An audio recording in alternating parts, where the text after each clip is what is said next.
The greater part of video editing is spent reviewing clips and making creative choices about them. There are multiple ways to perform common tasks, such as playing video clips. You can use the keyboard, you can click buttons with your pointer, or you can use an external device.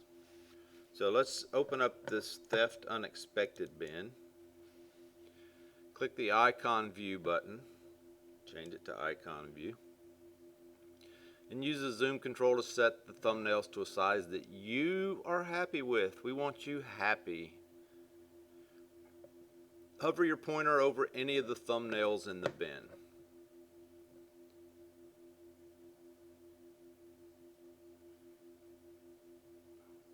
Premiere Pro displays the contents of the clip as you move your pointer, which is called hover scrubbing. You see you can move it back and forth and it's scrubbing across the video. The left edge of the thumbnail represents the beginning of the clip and the right edge represents the end.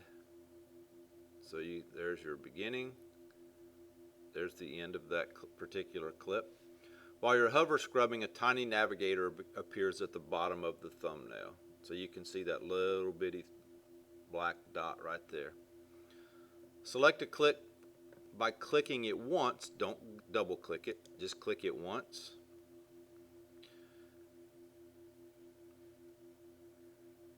And now the scrubbing is now turned off. It opened that in the source monitor, so now it's turned off. When you select a clip and hover your pointer over it, the navigator at the bottom of the thumbnail grows larger and a small gray head appears. So you can scrub across here. You can actually hear sound. When the clip is selected, you can also use J, K, and L keyboard or keys on your keyboard. So J plays backwards. I just pressed J, so do that. Press K, and that will pause it. L plays it forward. So J, K, and L. You can also use the space bar to play and stop. When you double click a clip, Premiere Pro displays the clip in the source monitor. So let's double click that one, and then just double click 4 or 5 clips to open them.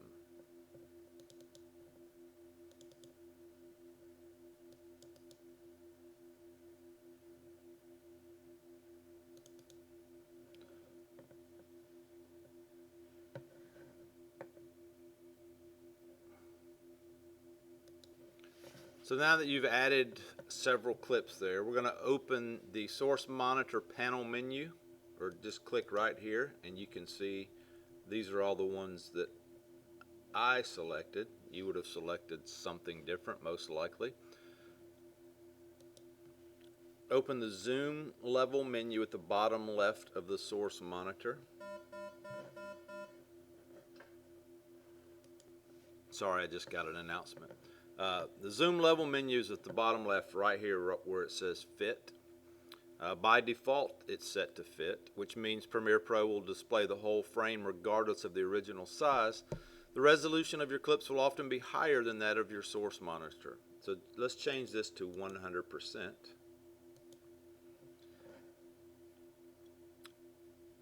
It's likely that you got scroll bars along the sides.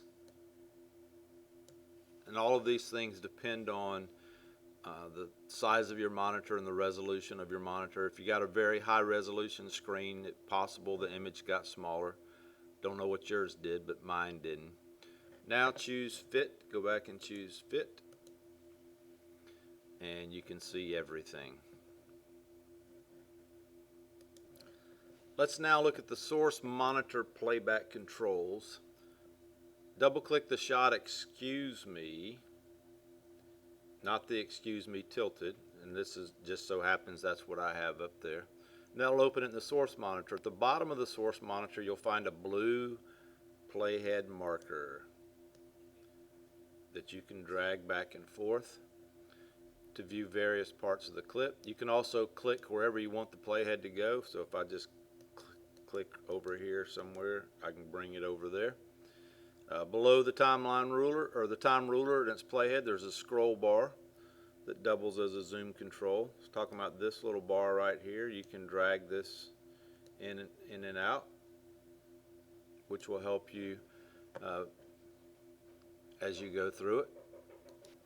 I'm getting all kinds of interruptions this morning. I don't even know where I was. I think we were doing the scroll bar. We were scrolling in and out on this. You got the play button. You can do this button that goes one frame at a time. You can also press K, J, and L. You can press the space bar to stop and play.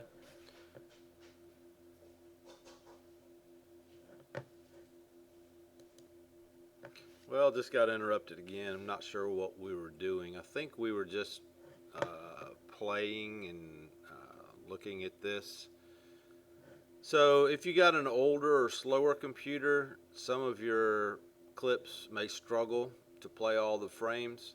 So there are separate menus in the source monitor and program monitor to play the playback resolution. Default is right here.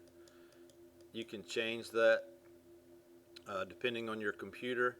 It may or may not be able to play very well. Typically we just leave it there, but you do need to be aware that that is there, and you can change that as you see fit.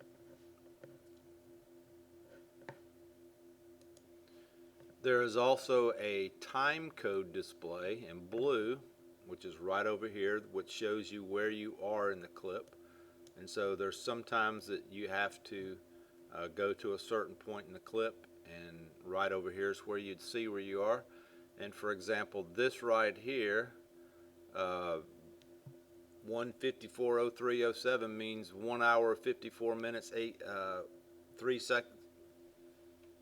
seconds and 7 frames is what all that means.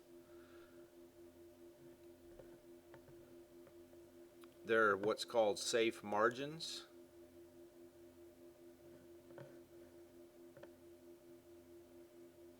So open that settings menu and choose safe margins to display that.